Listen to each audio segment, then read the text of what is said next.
Good afternoon, friends. Thank you for joining me. I hope you're all well and practicing social distancing, and hopefully your hands aren't too chapped from all the washing. In this video, we're going to address an issue most people fear, thread tension. But before that, if we haven't met, I'm Doug Creasy. My wife Martha, my son Dougie, and I own and operate a Touch of Thread.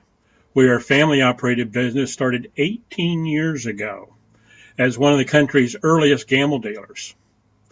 Martha was quilting for customers starting way back in 1995 with a classic minus, meaning non-stitch regulated machine without even a single stitch.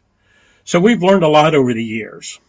I've had the privilege to work with a number of men and women down at Gamble over the years, including Ken Gamble himself, and of course my old friend Gerald, who has been my mentor through it all.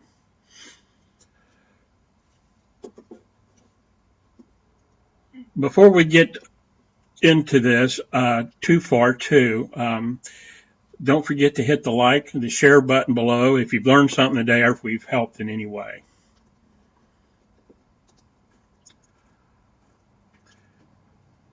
In the description, there's a link to the Gamble maintenance videos. You can hit that link at any time and follow through with this with me, or just listen. We're going to go through it. There are 6 videos under tension adjustments that we're going to talk about before we really get started. First thing in the list was the anti-backlash spring replacement. We need to know how to replace your anti-backlash spring. You need to have an anti-backlash spring in your bag of parts, your consumable parts, so that when you get a bad anti-backlash spring, that you're going to be able to replace it. This is something you need to know how to change, and you will need to replace it on the occasion. The next topic under tension adjustments is machine and sewing hook timing. Again, this is something that makes people a little nervous about. A lot of times we question whether our timing is right. We've got really good videos available to help us with that. Under the topic needle bar and hopping foot, for instance, if you're having a consistent problem, you can't seem to get the good stitch, this is something that you should check. Your needle bar height, for one thing. It's very likely, maybe I shouldn't say very likely, but it is certainly possible that your needle bar height is going to get off. It can simply do that by running over some heavy seams. We can move the needle bar a little bit. And basically that's going to throw your timing off. It has nothing to do with the hook. Okay, very rarely would you ever need to move the hook or time the hook itself. But it is quite possible that your needle bar could get off. So that's always one thing to check. Before you start pulling your hair off too much with tension, it's a very easy check. And there's a video, how to check it and how to adjust it. Hopping foot height adjustment. Again, this is another thing that may need to be adjusted, particularly if you've made adjustments in the past. We make adjustments to our hopping foot to help us with different quilts, to get over those seams. When we have those extra thick quilts, we'll raise it a little bit, and that's perfectly normal. That's what we're supposed to do, and there's a great video for that. But hopping foot higher for one quilt, you need to expect to lower it for the next quilt. If you don't, it's not going to work. And the hopping foot is tremendously important in making a good stitch. A couple other videos, something that's a lot less likely. So I don't necessarily get too concerned about this. The hopping foot timing adjustment, for instance, or the hopping foot stroke adjustment, for instance. These don't change unless you change them. So they're probably right. But it does show you how to check. The third one in the list, the tension adjustment, is motor belt tension adjustment. We need to make sure that our motor is what drives this machine. It has to be, this machine mechanically needs to be driven consistently. You'll hear me use that word a lot. Turning that mechanism consistently, that will help get a better stitch. The next one in the list is your check spring replacement and tension adjustments. Very, very important the check spring is. The check spring does so much that, in fact, it has more jobs than about anything in that machine does, I believe. One thing that comes to mind right off as you're quilting along, and I know you've all seen it, most of you had, you look at the back of your quilt, and every once in a while you see this little twist of top thread on the bottom, and Martha called them quilt boogies years ago, just little quilt boogies. She'd come along with her pen, a needle, and pull them out through the stitch there, throughout the stitches, and get rid of those. But your check spring is really important to help avoid those. So we need to know how to replace that check spring. We need to have that spare part available if we do need to.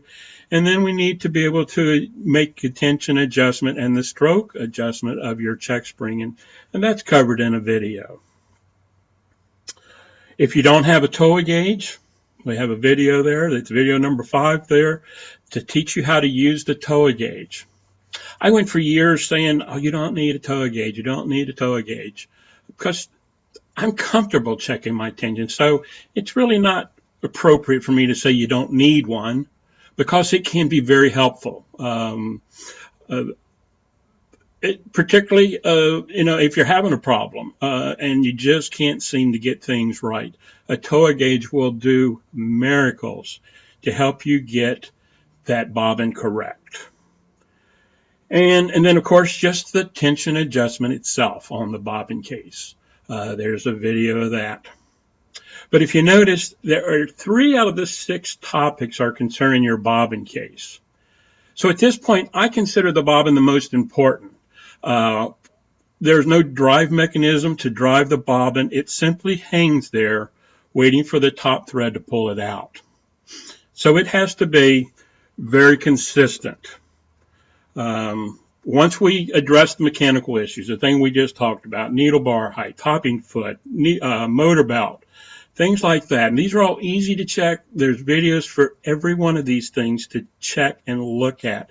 I post pictures of what it should look like when you're checking needle bar height, looking through there and looking and seeing 95% of the eye of the needle. One other thing too is when you're putting a needle in, we've always thought for years to put those needles in perfectly straight. Well, it's come to pass that if you cant that needle just a little bit, when you look through the eye of that needle, you're looking rather at the back of the casting, and it's actually turned just enough so that you could look through and you can see the bobbin winder thread, the post there that the bobbin winder thread sits on. Cant that needle just a little bit that way, and it does a world of good. In fact, whether I'm having a problem or not, I always put my needle in that direction, and it helps a lot. But like I said, once we address these mechanical issues, make sure that that's all right, then we're down to talking about tension. And when it comes to tension, consistency, the pull of that thread from the machine out of your bobbin or from the spool of thread for your top thread, it has to be consistent. There's no automatic sensors on your gamble that's going to adjust for inconsistency. So your thread path has to be right. You have to have it threaded correctly. A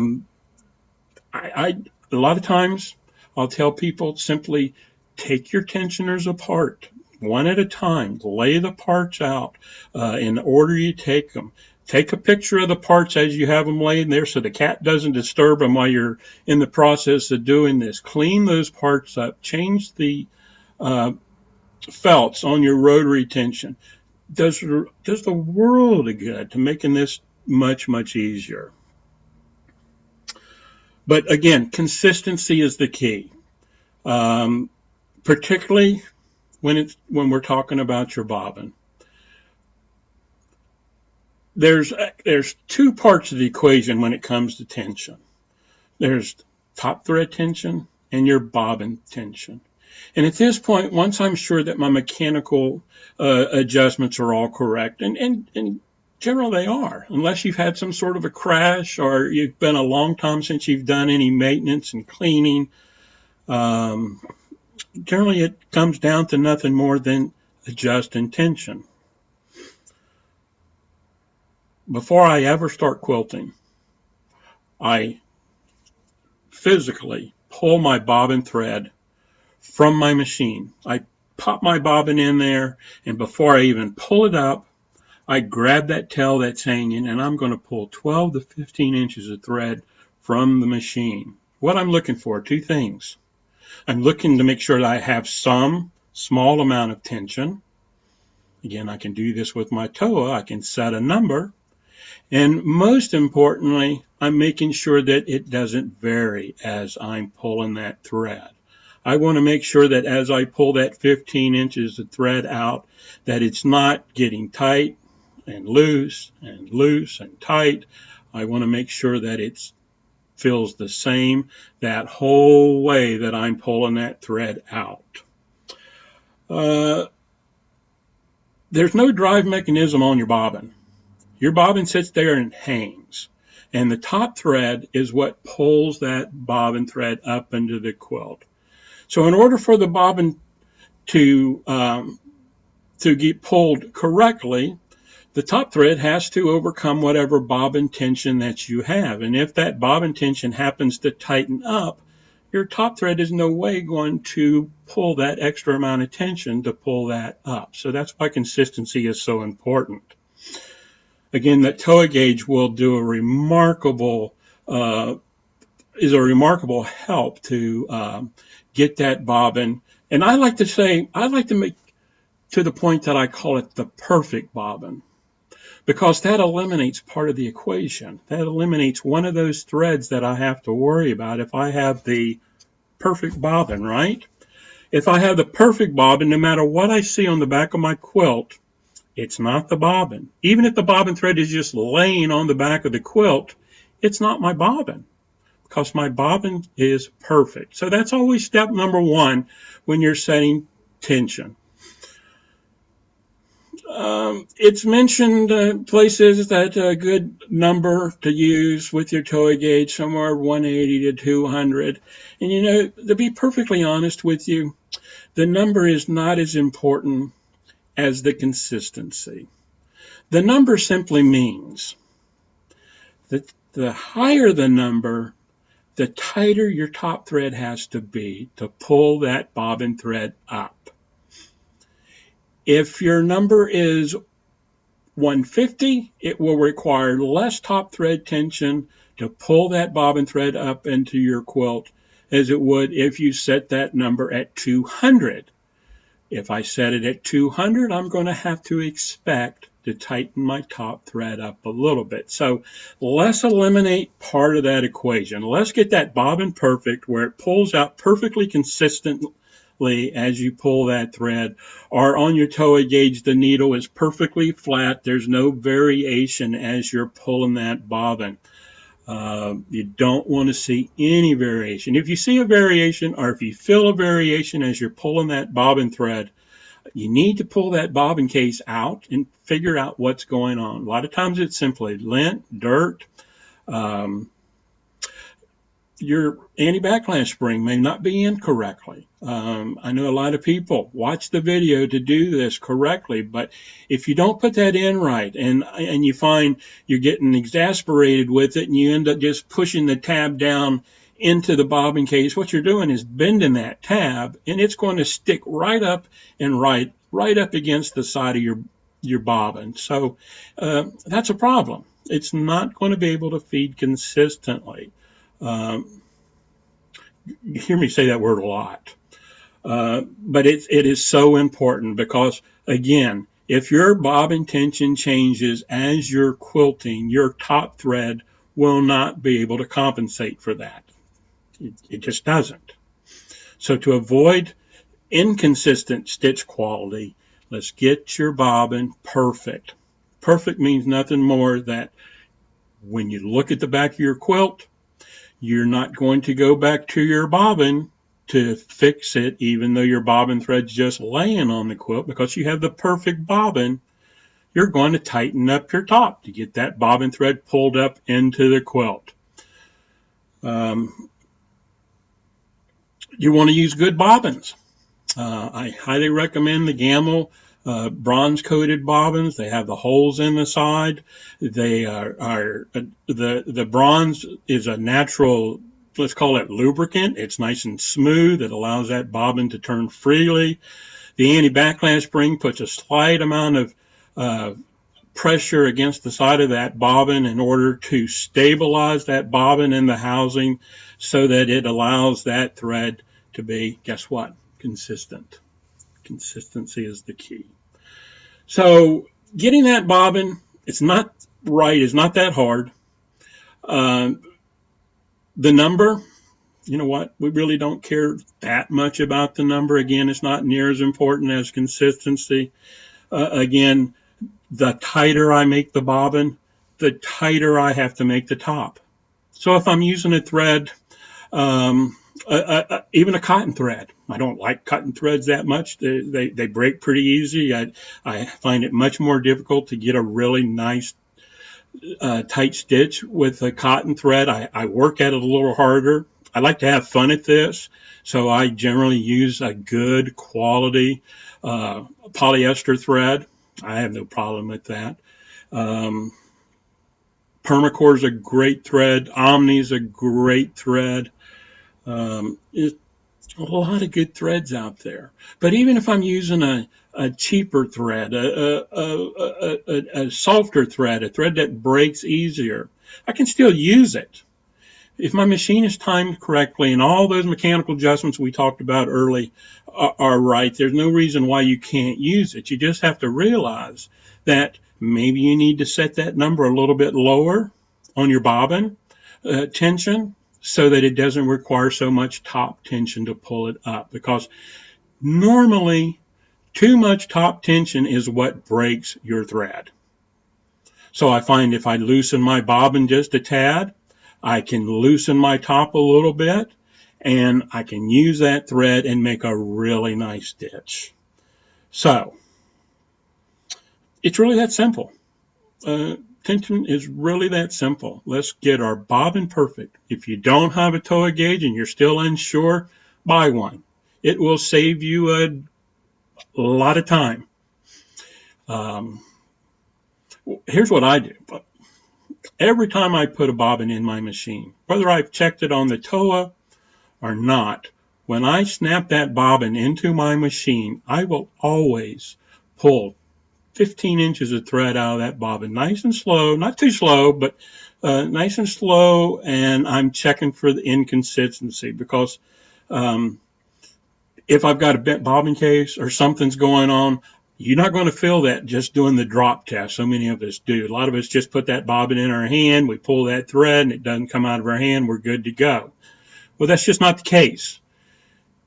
You are checking tension, but you're not getting the whole picture. The only way to get the whole picture is snapping that bobbin into the machine and pulling that 12, 15 inches of thread out and checking to make sure. You're going to feel the tension, but you're also going to check to see if there's any inconsistencies as you're pulling it. You got to get it as even as you can. And if it's not, don't even start quilting until it is. Once you get started quilting, you'll look at the back of your quilt. If your bobbin thread is just laying on the back of the fabric, what are you going to do? You're going to go to your top thread, and you're going to adjust your top thread. Which way do you go? Well, if it's not pulling your bobbin thread up, remember, top thread does all of the work. Top thread does it all. It has to wrap around that bobbin thread and gets pulled up into the quilt. If it doesn't pull hard enough, it's not going to pull the bobbin thread up into the quilt. So, I hope this helps. If you have any questions, give us a reply, give us a comment. We're happy to help however we can. I'd appreciate it if you like or share the video this afternoon. Maybe it will help someone. I sure hope it helps you. And we at A Touch of Thread, as well as all of the dealers around the country, are always happy to help with any kind of issue that you might have. So don't hesitate to post something or give us a call. So have a great afternoon and good luck. And I look forward to working with and hearing from all of you. Thank you.